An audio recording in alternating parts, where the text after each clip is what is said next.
অবশেষে ভাইরাল সেই Donald Trump আকৃতির যে মহিষটা আছে সেটাকে বাংলাদেশের জাতীয় চিড়িয়াখানায় স্থায়ী পাইছে।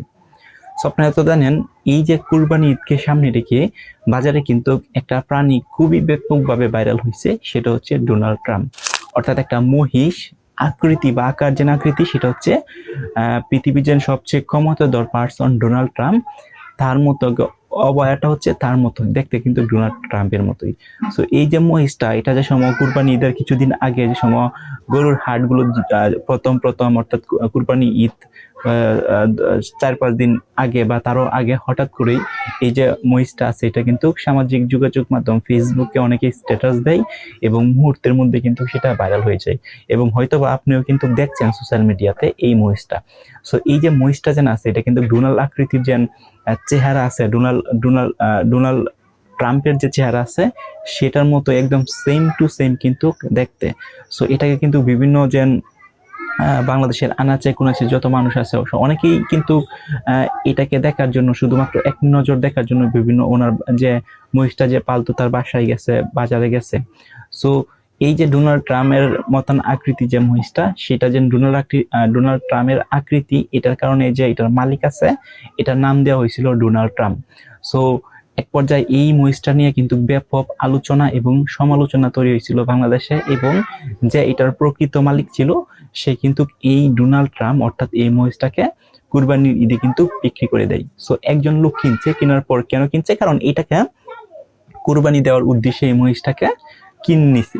তো কিনে নেওয়ার পর হঠাৎ করে এই যে ডোনাল্ড ট্রাম্প আকৃতির যে মহিষটা আছে, এটা কিন্তু নজরে আসে স্বরাষ্ট্র মন্ত্রণালয়ের নজরে আসে।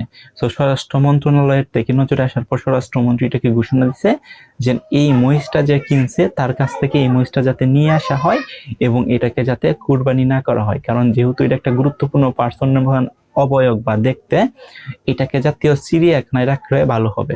এখন প্রশ্ন হচ্ছে, জাতীয় চিড়িয়াখানায় কেন নেওয়ার সিদ্ধান্ত নিছে উনি? কারণ এই যে আকৃতির মহিষটা আছে, এটার জন্য কিন্তু মানে বাংলাদেশের যে মানুষগুলো আছে সবাই একটা হচ্ছে দেখার জন্য ভিড় জমাচ্ছে এবং যাচ্ছে, প্রচুর পরিমাণ ভিড় হচ্ছে, এরকম অকাঙ্ক্ষিত অনেক ঘটনা ঘটতে পারে।